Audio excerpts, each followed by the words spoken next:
everyone! Welcome to Artsonia's After School Art Club. Today, we have a fun art project from Janine Campbell, an art teacher from Michigan. Hope you enjoy the video and don't forget to have your artwork uploaded to your Artsonia gallery.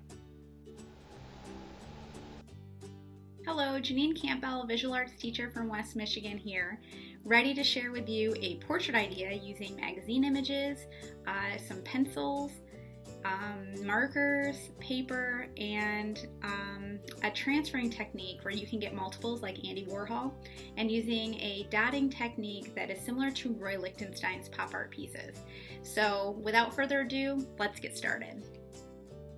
So I'm going to use a magazine image and some paper, as well as a number 2 pencil to create my transfer image by first tracing around my magazine so I know how big I need to make my area of graphite. Once I've gotten that, I'm going to use the side of my number 2 pencil. Really any shading pencil will work for this, and I'm going to totally fill in that box. You'll notice I'm not being super careful with my box because it's not really going to show up. What does matter is that I have that entire area filled with graphite, because that's what's going to allow the transfer of the image onto my final sheet of mixed media paper, which is what I'm going to use to create my final pop art drawing. So once I've gotten that graphite onto my paper, I'm going to flip it over so that it goes onto my sheet of mixed media paper. And then I'm going to make sure to line up my magazine image on top of it. I'm going to, before I start to trace, also put down a piece of masking tape onto my magazine image, as well as that transfer paper, just so that it doesn't move. So I'm going to get another piece of tape and just tape the side of my paper so that it doesn't move out of place. What you don't want to have happen is once you start tracing your design, you don't want it to move, because then it'll create an image that's like not quite right.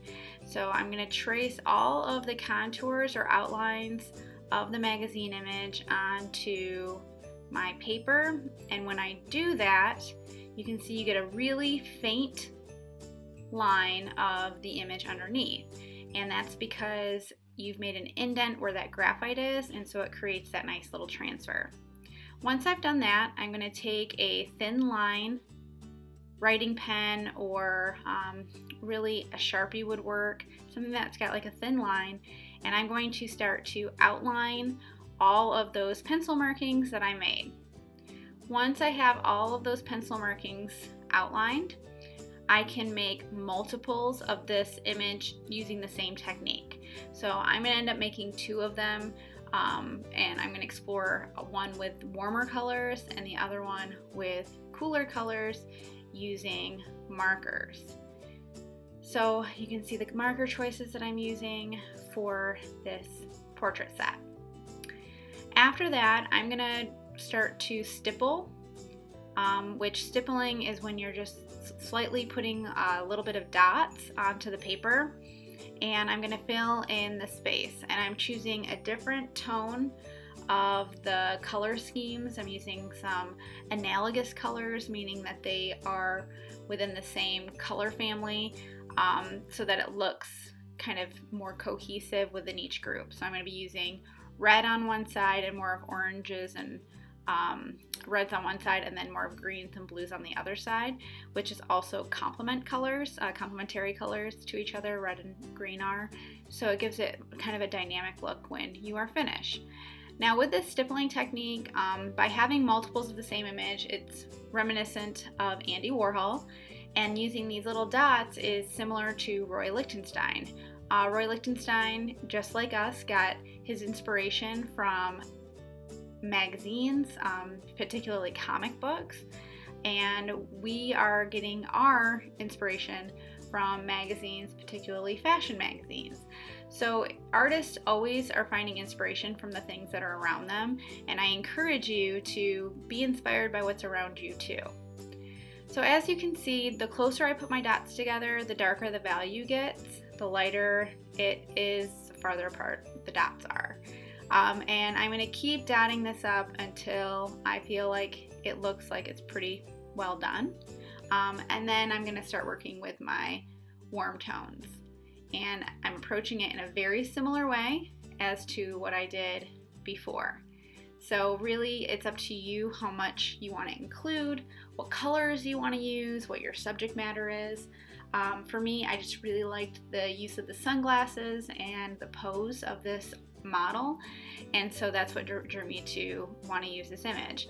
But you may find another image with different subject matter that really inspires you. So just be open to what you see, again, from magazines or other things around you that maybe you would normally recycle or throw away, and then figure out maybe how you could use that as inspiration for your art.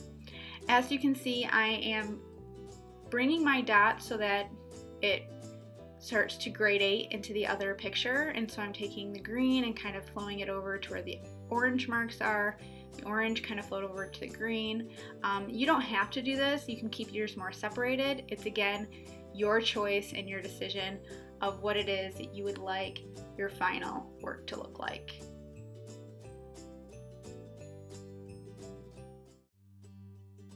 I hope you had as much fun as I did creating these different works. I'm excited to see what it is that you made, so please feel free to tag me on Instagram or Twitter using @CampbellArtSoup, and have a good time creating, because this is a really fun and easy way to make many of the same kind of image over and over again with ease.